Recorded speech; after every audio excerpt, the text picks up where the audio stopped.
신약성경 319쪽 빌립보서 1장 27절부터 30절 말씀 다 찾으셨으면 한 목소리로 합독하시겠습니다. 오직 너희는 그리스도의 복음에 합당하게 생활하라. 이는 내가 너희에게 가보나 떠나 있으나 너희가 한 마음으로 서서 한 뜻으로 복음의 신앙을 위하여 협력하는 것과 무슨 일에든지 대적하는 자들 때문에 두려워하지 아니하는 이 일을 듣고자 함이라. 이것이 그들에게는 멸망의 증거요 너희에게는 구원의 증거니 이는 하나님께로부터 난 것이라. 그리스도를 위하여 너희에게 은혜를 주신 것은 다만 그를 믿을 뿐 아니라 또한 그를 위하여 고난도 받게 하려 하심이라. 너희에게도 그와 같은 싸움이 있으니 너희가 내 안에서 본 바요 이제도 내 안에서 듣는 바니라. 아멘. 오늘 주신 말씀을 가지고 하늘나라 시민으로서의 본분이라는 제목으로 은혜를 나누겠습니다. 우리 이 시간 좌우 계신 분과 함께 인사하겠습니다. 사랑하고 축복합니다. 네, 이번에 앞뒤 계신 분과 인사하겠습니다. 사랑하고 축복합니다. 아멘. 늘 강단에 올라올 때마다 초두에 이렇게 얘기하는 것 같은데 이것이 단순히 그냥 상투적으로 하는 말이 아니라 정말 사랑하고 축복하는 공동체가 되길 소망합니다. 그래서 우리 교회가 하나님께서 바라보실 때 저들은 참 내 기뻐하는 아들이고 딸들이다, 서로 사랑하고 축복하는구나 라고 하나님께서 기뻐하셨으면 좋겠습니다. 우리가 그런 공동체가 되길 소망합니다. 여러분, 사람에게는 누구나 본분이 주어지고 그 본분에 맞게 생활을 하게 됩니다. 본분이라 함은 사람이 저마다 가지는 본디의 신분입니다. 그러니까 학생에게는 학생의 본분이 있죠. 그리고 군인에게는 군인의 본분이 있습니다. 그리고 배우자에게는 배우자의 본분, 또 자녀에게는 자녀로서의 본분, 또 부모에게는 부모로서의 본분, 각자의 신분이 가지고 있는 본분들이 있습니다. 이렇게 사람은 저마다 본디 가지고 있는 신분을 가지고 살아갑니다. 그리고 그 본분을 가진 사람은 본분만 가진 게 아니라 본분에 합당한 생활을 해야 합니다. 그러니까 만약 학생이 학생의 본분을 가졌다면 그 학생으로서의 합당한 생활을 해야 합니다. 학교 가서 지식을 배우고, 그래서 사고력도 넓히고 판단력도 높이고, 또 친구들과 함께 관계를 맺으면서 협동심도 기르고 배려하는 법도 배우고 자기 감정을 절제하는 법도 배우고, 또 함께 배려하면서 그렇게 돕는 협동심, 그런 것들도 배우고, 또 책임감도 배워야 합니다. 학생이라면 그냥 가만히 있는 것이 아니라, 신분만 달고 있는 것이 아니라 신분에 걸맞는 생활을 해야 한다는 것입니다. 여러분, 자녀의 본분을 가진 사람이라면 어떻게 해야 되겠습니까? 자녀의 본분을 가졌다면 자녀의 본분에 맞게 생활해야 합니다. 성경에 보면 부모를 공경하라 얘기합니다. 그것도 하나님의 10계명 중에 인간과 관계되어 있는 첫 번째 계명이 부모를 공경하라라는 계명입니다. 여러분, 말라기서 1장 6절에 보면 하나님은 우리의 아버지라고 말씀하세요. 그러니까 영적인 아버지가 되어주신다는 것이죠. 근데 하나님은 우리 눈에 보이지가 않잖아요. 만약에 눈에 보이는 아버지를 공경하지 못하는데 눈에 보이는 부모를 공경하지 못하는 것은 당연한 것입니다. 그러니까 반대로 얘기하면 눈에 보이는 부모를 공경할 줄 알아야 눈에 보이지 않는 부모도 공경할 수 있는 것입니다. 그래서 하나님의 자녀들은 늘 부모를 공경해야 됩니다. 단순히 우리나라가 어떤 유교 사상에 있기 때문에 부모를 공경해야 된다는 것이 아니라 그것을 뛰어넘어서 하나님께서 인간관계에서 가장 첫 번째로 허락하신 공동체가 가정이고, 그 가정 안에서 부모와 자식 간의 관계가 먼저이기 때문에 우리가 부모를 공경해야 된다는 것입니다. 여러분, 이처럼 각자 본분을 가지면 그 본분에 맞게 생활해야 합니다. 자녀도, 학생도, 군인도, 선생도, 배우자도 각자의 본분에 합당한 생활을 해야 한다는 것입니다. 그런데 여러분, 우리 믿는 자들도 공통적으로 주어진 본분이 있습니다. 저와 여러분이 각각 다른 본분들을 가지고 있지만 동시에 복음 안에서 갖게 된 하나의 공통된 본분이 있습니다. 그리고 이 본분은 그 어떤 인간관계에서 맺고 있는 본분보다 가장 위에 섭니다. 이게 무슨 본분입니까? 바로 그리스도의 복음을 들은 자로서의 본분, 하늘나라 시민으로서의 본분입니다. 우리가 복음을 듣고 믿음으로 말미암아 구원을 얻었습니다. 그러니까 한마디로 얘기하면 복음의 소식을 듣고 구원을 받아 우리에게 하나님의 자녀, 하늘나라의 시민이라는 신분이 주어졌습니다. 여러분, 하나님 나라의 신분이라는 것은 우리가 이 땅에 발을 붙이고 살아가지만 동시에 이 땅에 속해서 살지 않는다는 것입니다. 이 땅의 질서를 따라 살아가지 않고, 이 땅의 법을 따라 살아가지 않고 하늘의 법을 따라 살아가고 하늘의 질서를 따라 살아간다는 것입니다. 우리가 모두 이러한 하나님 나라의 시민입니다. 여러분이 영광스러운 하늘 시민의 본분을 오늘 이 자리에 모인 저와 여러분들이 이미 누리고 있으며 앞으로도 그것을 계속 누리기 위하여 우리가 지키며 그 생활을 살아가야 될 줄 믿습니다. 저와 여러분이 그 본분대로 살아가게 되길 소망합니다. 여러분, 그렇다면 우리가 얻게 된 이 본분, 하늘나라 시민이라는 아주 귀한 본분, 영광스러운 본분, 거기에 걸맞는 합당한 생활을 해야 되는데 그 생활은 무엇입니까? 저는 오늘 이것을 빌립보 교회를 향한 이 바울의 가르침을 통해 세 가지 정도로 나눠보고자 합니다. 우선 첫 번째로, 하늘나라의 시민이 된 자들은 한 성령 안에 굳게 서는 생활을 해야 합니다. 오늘 본문 27절에서 이렇게 말합니다. 내가 너희에게 가보나 떠나 있으나 너희가 한 마음으로 서서. 오늘 본문에서는 한 마음으로 번역되지만 사실은 한 마음으로 번역하기보다는 한 영으로 번역하는 게 제 개인적으로는 좀 더 우리가 이해하는 데 도움이 될 거라 생각합니다. 그렇게 되면 27절의 본문은 우리에게 이렇게 말하는 거예요. 너희가 한 영 안에 서서. 그러니까 한 영은 믿는 자들에게 보내주시는 하나님의 영, 성령입니다. 그러니 한 성령 안에 서 있으라 얘기하는 것이죠. 그리고 여기서 한 성령 안에 서서라고 얘기하는데 여기서 서다라는 이 동사가 군사적 용어입니다. 그러니까 당시 로마 시대의 전쟁을 하면 이제 군대가 일렬로 쫙 이렇게 늘어서서 방패를 들고 또 원거리 공격할 수 있는 창을 들고 싸웁니다. 서로 찌르면서 싸우는 거죠. 그러다 보니까 당시 전쟁할 때는 전열을 유지하는 게 굉장히 중요했습니다. 전열을 유지해서 잘 버티고 있어야지 전열이 깨지지 않아서 우리 팀의 안쪽에 공격을 받지 않고 잘 싸워서 승리할 수가 있었습니다. 그리고 전열을 갖추기 위해서는 지휘관의 말을 잘 따라야 했습니다. 따라서 로마 시대 전투에서는 개인의 창 검술 능력 이런 것도 중요하지만 그것보다 더 중요한 것이 있다면 흩어지지 않고 끝까지 지휘관의 명령을 따르는 것입니다. 지휘관이 우측으로 움직이라라고 하면 움직이고 좌측으로 움직이라고 하면 움직이고 방패를 더 굳세게 들어라라고 하면 들고 이렇게 지휘관의 명령에 따라 움직이는 것이 참 중요했습니다. 그러니 여기서 한 성령 안에 서 있으라라고 말하는 바울의 권면은요, 이러한 배경에서 이해해 볼 때 성령의 인도하심만을 받으라는 의미입니다. 여러분, 우리의 지휘관은 누구십니까? 하나님 되시죠. 그리고 하나님께서 그 하나님의 명령을 가르쳐 주실 때 성령 하나님을 통해서 우리의 마음을 움직이시고 생각을 움직이셔서 알려주십니다. 그렇기 때문에 우리의 지휘관은 성령 하나님입니다. 그러니까 성령님의 인도함을 받아 우리가 마치 세상 속에서 영적 전투를 할 때도 전열을 딱 갖춘 채 성령 하나님의 음성을 따라 우리가 일사불란하게 움직여야 한다는 의미입니다. 성령을 의지하고 우리를 인도하시는 성령의 이끄심을 따라 순종하고 그렇게 성령을 따라 전열을 유지하면서 지킬 때 우리가 결국 승리할 수 있다는 것입니다. 여러분, 그러므로 하늘나라의 시민으로서 합당하게 생활하는 것은 첫 번째로 무엇입니까? 성령님의 인도하심을 받는 것입니다. 여러분, 저와 여러분 모두가 성령님의 인도하심을 받기를 소망합니다.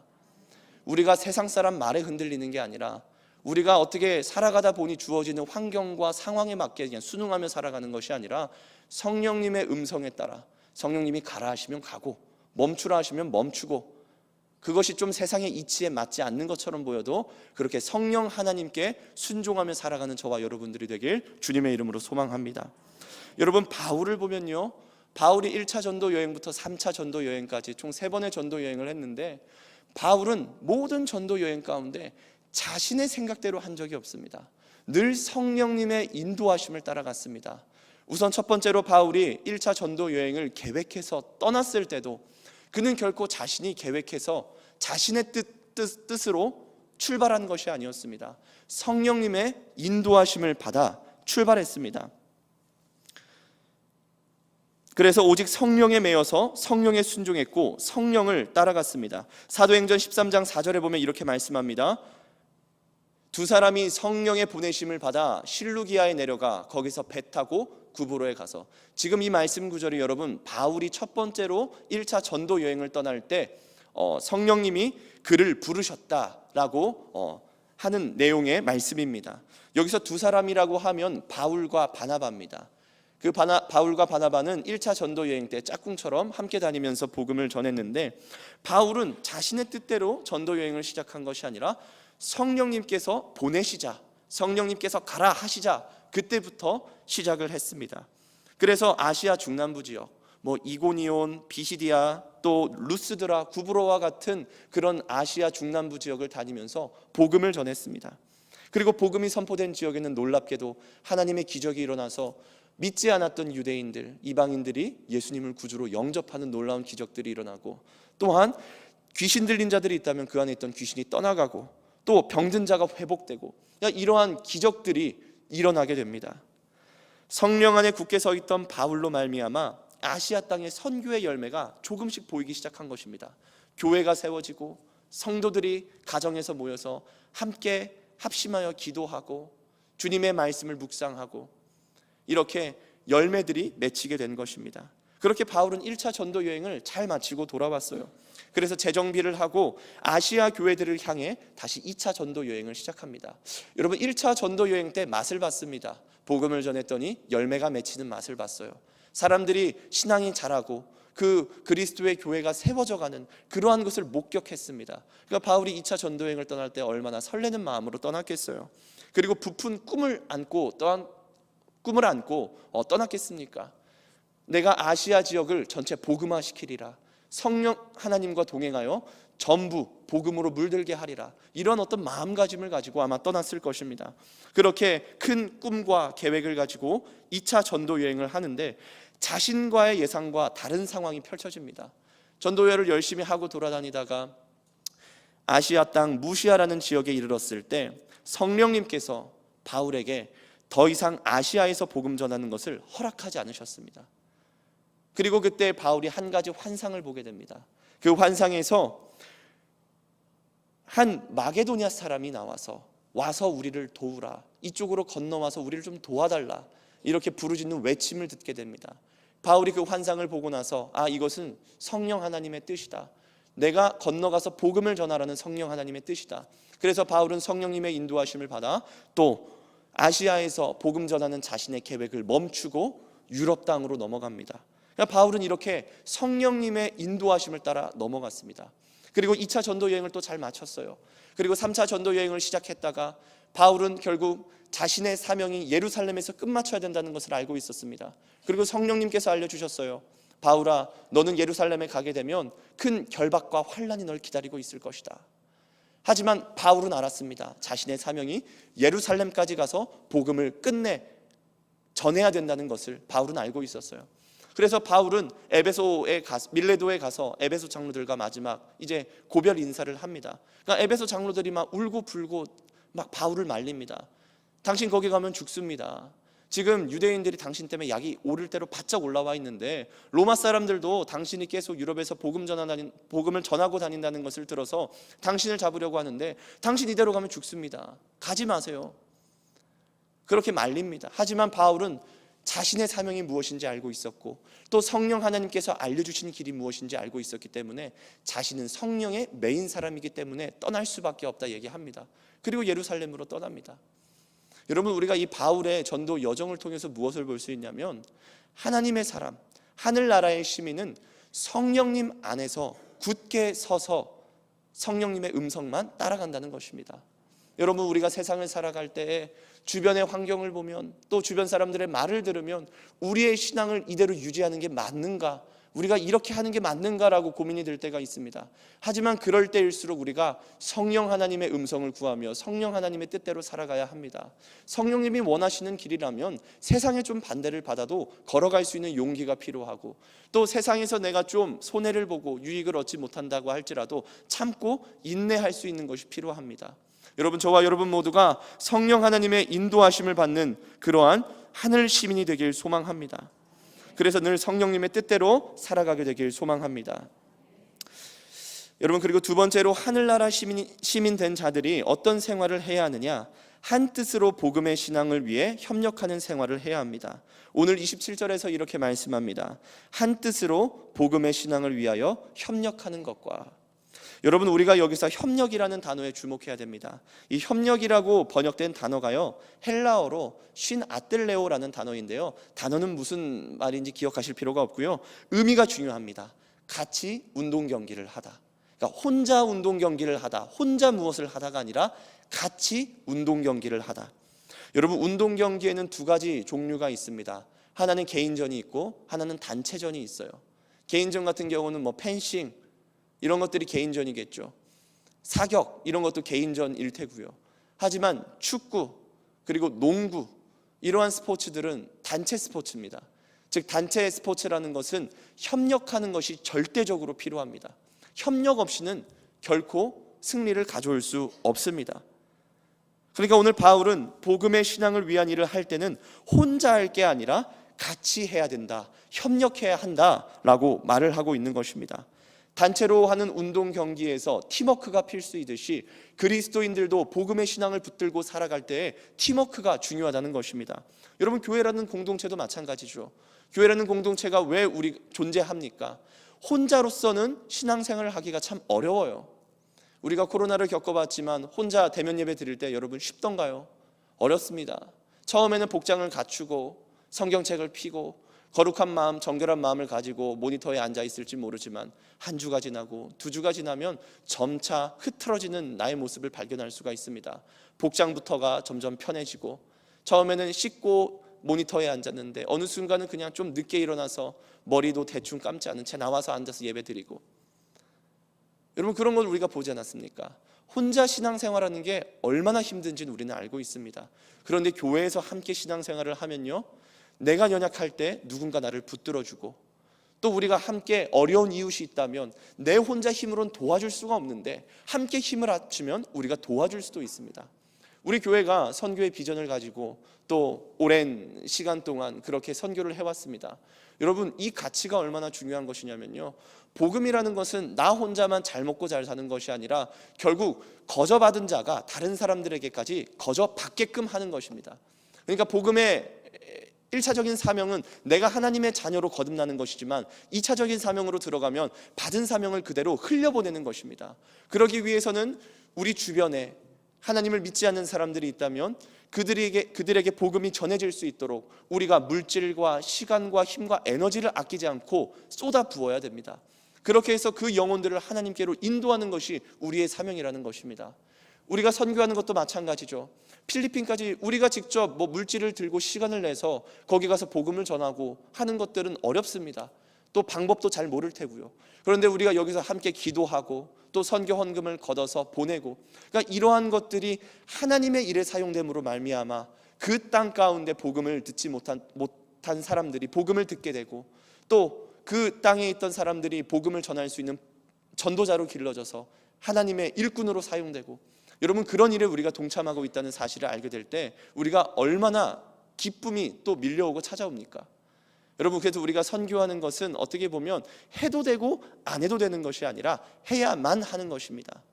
그리고 선교의 열매가 없을지라도 내가 비록 내 눈으로 열매를 못 봤을 뿐이지 언젠간 하나님께서 열매를 보게 하실 것을 바라보면서 믿고 심는 것입니다. 내 때에 거두지 못할지라도 그것은 내가 거두지 못하는 것뿐이지 하나님의 나라에서는 똑같이 거둬지는 것입니다. 그래서 우리가 그러한 믿음을 갖고 선교를 해야 한다는 것이죠. 여러분, 이처럼 복음의 신앙을 가지고 살아가는 일, 내 신앙을 지키고 또 남들에게 복음을 전하는 일, 혼자 하기 쉽지 않습니다. 하지만 같이 협력할 때에 우리가 이 일을 감당할 수 있다는 것입니다. 여러분, 복음을 위해서 싸웠던 또 가장 기독교계의 위대한 인물로 평가받는 이 바울 또한 혼자의 힘으로 사역을 감당했던 것이 아닙니다. 바울에게는 수많은 동역자가 있었습니다. 루디아라는 동역자가 우선 있었어요. 그 루디아라는 동역자는 옷감 장사를 하는 여인이었습니다. 그래서 그 여인은 옷감 장사를 통해서 수익을 얻으면 바울에게 선교를 할 수 있도록 물질적으로 후원도 했습니다. 뿐만 아니라 아무래도 부유한 여자였던 것 같습니다. 그러다 보니까 자신의 집을 그 바울의 예배 처소로 내어주어서 바울이 그곳에서 기도할 수 있게 하고 또 머물 수 있게 하고 음식을 먹을 수 있게 하고 그렇게 아낌없이 지원을 했습니다. 그렇기 때문에 바울이 빌립보라는 도시에 갔을 때 그 낯선 땅에서도 바울이 자신을 도와주는 그 하나님의 일꾼들과 함께 협력하여 복음을 전하는 선을 이룰 수 있었던 것입니다. 여러분, 또한 루디아뿐만이 아니라 디모데도 마찬가지죠. 바울이 세운 교회에 문제가 생겼을 때, 바울이 옥에 갇혀 있을 때 갈 수가 없지 않습니까? 그럴 때마다 디모데가 바울의 손이 되어주고 발이 되어줬습니다. 육체적으로는, 물리적으로는 감옥에 갇혀 있지만 바울이 전하는 복음은 계속 전해져야만 했는데 그 역할을 누가 감당했느냐? 디모데와 같은 동역자가 감당했습니다. 자신이 직접 두 발로 뛰고 그리고 두 손으로 받은 그 편지를 전하고 그렇게 함께 동역을 했기 때문에 오늘날 우리나라까지 복음이 흘러올 수 있었고 또 세계 열국에 복음이 전해질 수 있었던 것입니다. 이러한 바울의 동역자들이 있었습니다. 바울이 홀로 복음을 전한 것이 아니라 또 혼자의 능력으로 복음을 전한 것이 아니라 동역자가 있었기 때문에 그 동역자와 함께 더불어서 복음을 전할 수 있었고 감당할 수 있었다는 것입니다. 여러분, 로마서 16장에 보면 바울이 자신의 동역자들에게 문안 인사를 해요. 그래서 문안 인사를 하면서 동역자의 이름을 하나하나 언급합니다. 얼추 세보니까 이름만 나온 사람이 27명 가까이가 됩니다. 그리고 어떠한 집의 사람들을 또 축복한다, 문안한다 이렇게 공동체까지 언급한 것을 보니 아마 바울의 동역자가 상당히 많았던 것 같습니다. 여러분, 우리는 바울 떠올릴 때 참 복음을 위하여 헌신한 사람 그리고 대단한 일을 한 사람이라고 생각합니다. 그런데 바울이 그러한 평가를 받기 위해서는 알게 모르게 보이지 않는 곳에서 바울의 사역을 돕고 헌신하는 동역자들이 있었다는 것입니다. 눈에 보이지는 않지만 드러나진 않지만 스포트라이트는 받지 못하지만 묵묵히 자신이 주어진 상황 가운데 협력하는 자들, 사역을 위해서 협력하는 자들, 그러한 동역자들이 있었기 때문에 바울이 복음을 맘 놓고 전할 수 있었고 복음 전하는 일에 전념할 수 있었고 그로 말미암아 오늘날까지 이 기독교가 이렇게 퍼질 수 있었던 것입니다. 여러분, 하늘나라의 시민이란 무엇입니까? 복음의 신앙을 위해 협력하는 것입니다. 우리도 협력을 해야 됩니다. 나 혼자 신앙생활 잘하는 게 능사가 아닙니다. 물론 남까지 일으키기 위해서는 나부터 서야 할 필요는 있습니다. 내가 병들었고 내가 아파하는데 남을 살릴 수가 있습니까? 없죠. 남을 살리기 위해서는 나부터 건강해야 됩니다. 남을 살리기 위해서는 나부터 힘이 있고 나부터 능력이 있어야 됩니다. 그래야지 남을 살릴 수 있지 않겠습니까? 힘들 때 손이라도 내밀어서 끌어줄 수 있지 않겠습니까? 그러기 위해서는 우리가 먼저 하나님과의 관계 속에서 우리의 신앙을 먼저 갖고 가고 채워가는 것, 이거 중요합니다. 그런데 거기서 머무르면 안 되죠. 우리의 사명은 결국 복음을 받은 자로서 그 복음을 흘려보내는 건 아닙니까? 그러면 우리가 그렇게 세워졌다면 세워진 자로서 복음을 전해야죠. 협력해서 복음을 전해야죠.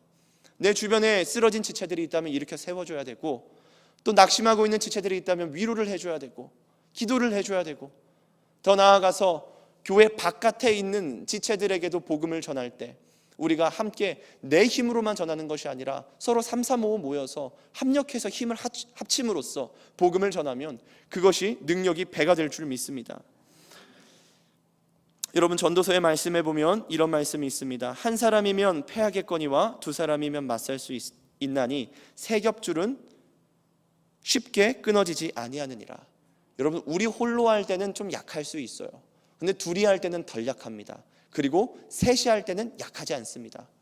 여러분, 이렇게 협력하면 협력할수록 우리는 더욱더 끈끈해지고 강해지면서 주님의 복음을 전하고 또 내게 주신 그 은혜를 지키는 일을 우리가 승리할 수가 있습니다.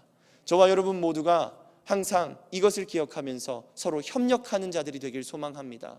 우리 예강교회가 어느 교회 사람들이 봤을 때도 야, 참 저 교회 사람들은 협력을 한다. 본인만을 위해서 기도하고 본인의 신앙만을 위해서 애쓰는 것이 아니라 주변 사람들을 저렇게 돌보고 그들을 일으키기 위해서 애쓰고 물심양면으로 애쓰고 그러는 교회구나 라고 어떤 칭찬받는 교회가 되길 소망합니다. 여러분, 그리고 세 번째로 하늘나라의 시민된 자들이 어떤 생활을 해야 하느냐? 대적자들로부터 오는 고난을 두려워하지 않는 생활을 해야 합니다. 오늘 28절 29절에 보니까 이렇게 말씀합니다. 무슨 일에든지 대적하는 자들 때문에 두려워하지 아니하는 이 일을 듣고자 함이라. 이것이 그들에게는 멸망의 증거요 너희에게는 구원의 증거니 이는 하나님께로부터 난 것이라. 그리스도를 위하여 너희에게 은혜를 주신 것은 다만 그를 믿을 뿐 아니라 또한 그를 위하여 고난도 받게 하려 하심이라. 여러분, 신앙생활을 한다는 것은 세상을 거슬러 올라간다는 것입니다. 그렇기 때문에 신앙생활을 하면 자연스럽게 세상 속에서 사는 게 불편해집니다. 만약에 내가 지금 신앙생활을 하고 있는데 예수를 믿고 있는데 세상에서 사는 게 전혀 불편하지가 않습니다. 세상의 문화 속에서 지내는 게 전혀 거리낌이 없습니다. 이질감이 없습니다. 그러면 우리 자신을 돌아봐야 됩니다. 내가 진짜 예수의 생명으로 사는 사람이 맞는가? 내가 정말 하늘에 속한 사람이 맞는가? 하늘의 질서를 따르면 이 세상의 질서와는 맞지 않기 때문에 당연히 불편합니다. 부딪히는 일들이 늘어납니다. 여러분, 사단은요 세상의 문화 뒤에 숨어서 교회를 위협하고 공격합니다. 그리고 우리에게 싸움을 걸어와요. 우리를 무너뜨리기 위해서 호시탐탐 기회를 노리면서 우리를 공격합니다. 그래서 우리가 지금 주님을 따라가는 길 가운데 주님으로 말미암아 대적자들이 생기고 있다면요, 그들로 인해 고난을 받고 있다면, 어려움을 겪고 있다면 여러분 축하하십시오. 그것이 우리의 구원의 증거가 됩니다. 하나님의 백성으로 살아가기 때문에 세상에서 힘들 수 있는 것입니다. 하나님의 질서대로 세상을 살아가기 때문에 세상이 불편한 거예요. 근데 세상이 불편하지 않는다면 그것은 어떻게 보면 내가 예수의 사람이 아니라는 증거가 되겠죠. 왜 그런 말이 있지 않습니까? 북한 정부에서 우리 대한민국의 특정 정치인을 거론하면서 욕을 하면 그 정치인은 아주 일을 잘하고 있다, 아주 일을 잘하고 있는 거다, 그러니 욕을 하고 있다, 이렇게 말을 하잖아요. 뭐든지 제대로 하면 반대편으로부터 공격을 받습니다. 제가 월드컵을 보는데 이번에 이강인 선수가 참 제가 좋아하는 선수인데 많이 못 뛰었습니다. 좀 처음부터 더 많이 뛰길 기대했었는데 못 뛰었는데, 특별히 두 번째 경기인 가나전 때 이강인 선수가 좀 늦게 들어왔어요. 근데 들어오자마자 경기 종료 시간을 한 15분, 20분 정도 앞두고 경기의 흐름을 바꿔놨습니다. 그래서 많은 국민들이 왜 진작에 이강인 선수를 앞서 선발 출전시키지 않았느냐 이렇게 얘기도 했습니다. 근데 이 말은 우리나라 국민뿐만이 아니라 가나 국민들도, 가나 사람들도 왜 저렇게 잘하는 선수를 내보내지 않았느냐, 내보내지 않아서 참 우리한테는 다행이었다. 여러분, 무엇이든지 제대로 하면 반대편으로부터 이렇게 경계를 당합니다. 손흥민 선수도 마찬가지잖아요. 축구 경기를 할 때 손흥민 선수가 견제를 참 많이 받습니다. 그래서 손흥민 선수가 있는 곳은 수비수가 기본적으로 2명 이상이 따라붙어요. 그래서 손흥민 선수가 대표팀 오면 맨날 못한다 그렇게 욕을 많이 먹는데 이유가 있습니다. 대표팀에 왔을 때 손흥민 선수를 받쳐줄 만한 선수가 없고 손흥민 선수가 너무 월등히 잘하다 보니까 상대팀에서도 손흥민 선수만 견제하는 거예요. 그러니까 손흥민 선수가 이렇다 할 큰 활약을 펼칠 수가 없는 것이죠. 이처럼 제대로 하면 견제를 받습니다. 근데 제대로 안 하면요 견제를 받지 않아요. 신앙의 원리도 마찬가지입니다. 우리가 세상 속에서 복음을 들고 살아가는데 자꾸 세상으로부터 견제를 받고 내 믿음을 누군가 흔들려고 하고 자꾸 믿음을 지키는 일이 점점 뭔가 세상으로부터 어려워진다. 여러분, 우리가 이게 사단의 견제를 받고 있는 거 아니겠습니까? 기뻐하십시오. 이것이 우리의 구원의 증거가 된다는 것입니다. 고난을 받는 것은 특권입니다. 아무나 받을 수 있는 게 아닙니다. 하늘나라의 시민으로 살아가기 때문에 고난을 받을 수 있는 거예요. 믿지 않는 사람들 고난 받고 싶어도 받지 않아요. 사단이 건드리지도 않아요. 놔둬도 어차피 쟤는 멸망의 길로 걸어가기 때문에 굳이 건드리지 않아요. 근데 우리 삶 가운데 자꾸 믿음을 지키는 일이 힘들어진다, 세상 속에서 신앙을 지키는 게 어렵다, 우리는 이것이 구원의 증거임을 알고 기뻐해야 될 줄 믿습니다. 여러분, 베드로도 마찬가지였어요. 오순절에 성령님께서 강림하신 뒤에 베드로는 유대인들의 시선에도 아랑곳하지 않고 예루살렘 한복판에서 당당하게 복음을 전했습니다. 당시 유대인들에게 복음을 전한다는 것, 이거 굉장히 위험한 일이었습니다. 유대인들은 예수님을 하나님의 아들로 인정하지 않았어요. 그래서 하나님의 아들로, 예수님이 하나님의 아들이라 얘기하는 그리스도인들을 굉장히 싫어했습니다. 그리고 그들을 신성 모독하는 자들이라 생각했습니다. 눈에 가시처럼 여겼죠. 그래서 어떻게 보면 그들이 언제든지 그리스도인들을 박해할 수 있었고 핍박할 수 있는 그러한 어떤 냉전의 상황이었습니다.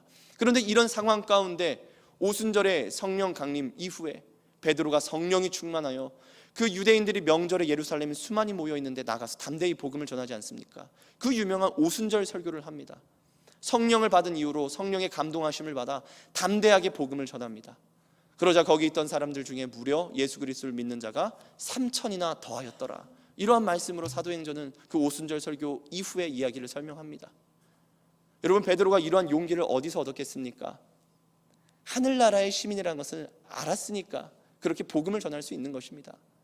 내가 속한 세상이 이 땅이 전부가 아니라 저 하늘나라라는 것을 알았기 때문에, 저 나라가 내 나라라는 것을 알았기 때문에, 우리 주님이 저 나라가 내 나라라는 증거를 지금 이 성령님을 통해서 증언하셨기 때문에, 약속의 선물인 성령을 주셨기 때문에 더 이상 겁날 게 없는 거예요. 그러니까 밖에 나가서 그 유대인들 앞에서 담대히 복음을 전하지 않습니까? 스데반도 마찬가지죠. 죽음을 각오하고 사람들 앞에서 복음을 전하지 않습니까? 이러한 용기가 어디서 납니까? 하나님의 나라가 나의 나라라는 확신 속에서 나오는 것입니다. 여러분, 우리도 이러한 굳건한 믿음과 확신을 가지고 살아가게 되길 소망합니다. 세상을 살아가실 때 이 땅이 전부가 아니다. 하나님의 나라가 우리의 나라다. 우리는 잠시 살다가 결국 본향으로 가게 될 텐데, 그 나라로 가게 되면 주님께서 이 땅에서 살았던 우리의 모든 그 아픔과 눈물들을 닦아주시면서 위로하시고 하나님께서 우리를 영화롭게 해주신다.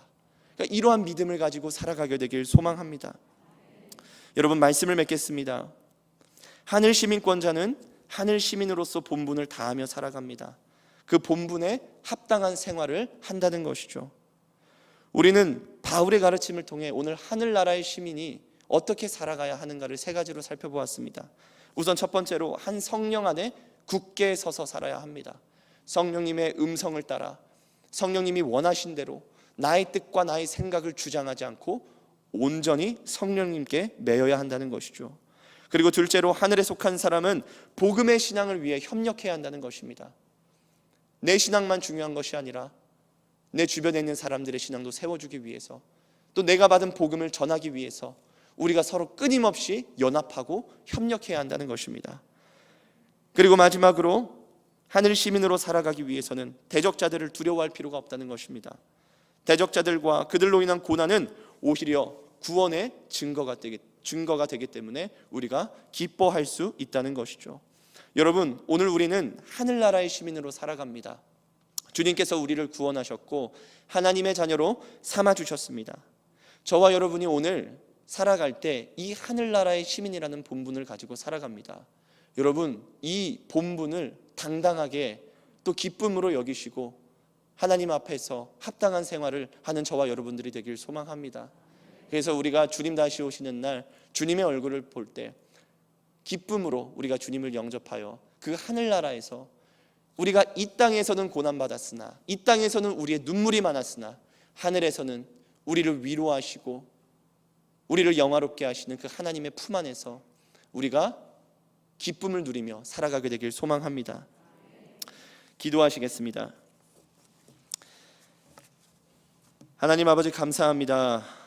오늘도 귀한 말씀을 통하여 우리를 가르쳐 주시고 하나님 나라의 백성으로서 이 땅 가운데 살아가는 것이 무엇임을 알려주심에 감사합니다.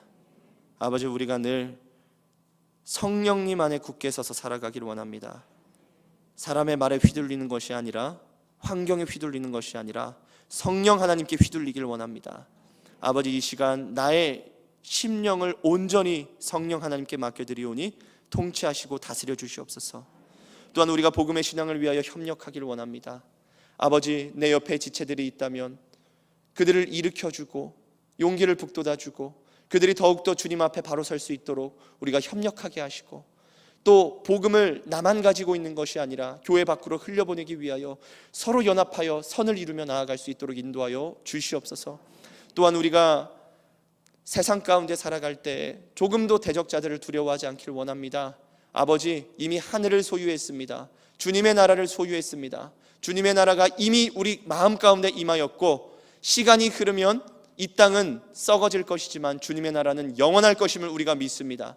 아버지, 그 믿음 붙들고 살아가게 하시고 우리가 주님께만 소망 두며 살아가게 하여 주시옵소서. 아버지, 오늘 특별히 또 주님께 감사 예물 드린 손길들이 있습니다. 김재혁 청년, 배진규 성도님, 김현옥 집사님, 주님 앞에 감사 예물 드립니다. 또 김현옥 집사님, 하나님께 11조 예물 드립니다. 또 김현옥 집사님, 하나님께 해외 선교 예물 드립니다. 아버지, 오늘도 생명의 주권이 아버지께 있다는 고백을 물질로서 드립니다. 아버지, 주님을 섬기며 주님을 사랑하고자 나아가는 이 손길들 주께서 붙들어 주시옵소서. 기쁨으로 받아주시고 삶 가운데 30배, 60배, 100배의 은혜로 더하여 주시옵소서.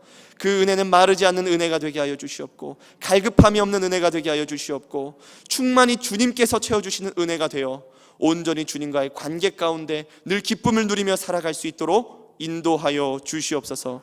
하나님, 오늘도 우리를 불러주심에 감사하며 앞으로 살아가는 오늘과 앞으로의 시간들 주님 하늘나라의 시민으로 살아가게 하여 주시옵소서. 동행하여 주실 주님을 바라보며 우리 구주 예수 그리스도의 이름으로 간절히 기도드립니다. 아멘.